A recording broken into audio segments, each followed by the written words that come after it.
Hey guys, how y'all doing? Rob Wolf here. Wanted to talk to you a little bit about our Paleo Diet Budget ebook that we've put together.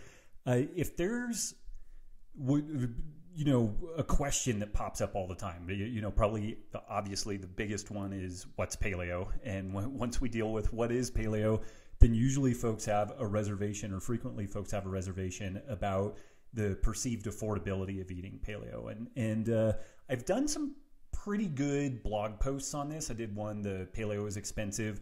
I think it tackles this topic pretty thoroughly. I do some cost comparison between, shopping at like a Whole Foods and then like a big mega food place, doing some online ordering and stuff like that. But this idea that paleo is expensive is a little bit like the saturated fat deal. Like no matter how much you talk about it, no matter how much good data you put out there trying to put this thing to bed, like it just won't go away. And so Amber actually had an idea about putting together an ebook that would address the affordability of eating paleo. And so this is what this is. It's a 6-chapter book. The first chapter deals with all of the excuses. Is paleo actually expensive? And we go through and kind of, systematically take that to task.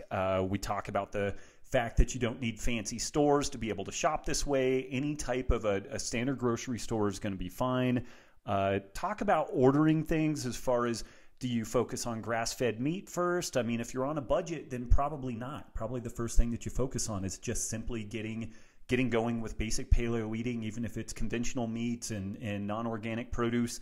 And then somewhere down the road, we might think about refining that if your budgetary issues change up a little bit. But we know that eating paleo, even with conventional foods, is super beneficial relative to eating a bagel and stuff like that. So that's kind of the direction we drive that. Chapter 2 talks about how to cook, techniques, how to prioritize your cooking, cutting, slicing, chopping, pressure cookers, slow cookers, like you name it. There's a zillion different things covered in the how to cook section. That's really critical for figuring out how to cook both time efficiently and also economically. So that's a really solid chapter. We have a number of folks like the folks from Paleo Comfort Foods and Cindy Sexton and a number of people in there showing us some cool cooking techniques. The next part, chapter 3, is meal planning. The meal planning is important in that people are always talking about the time criticality of what they're up to. I guess just pouring a bowl of cereal is pretty darn quick, but obviously not very healthy. We'll show you some ways to plan your meals so that you save time, you save money. Maybe you roll dinner into breakfast, a lunch into dinner, cook in a bulk fashion and stuff like that. But that's a really important part of streamlining all this, making it cost effective and also just much more time efficient. Chapter 4, some money saving techniques.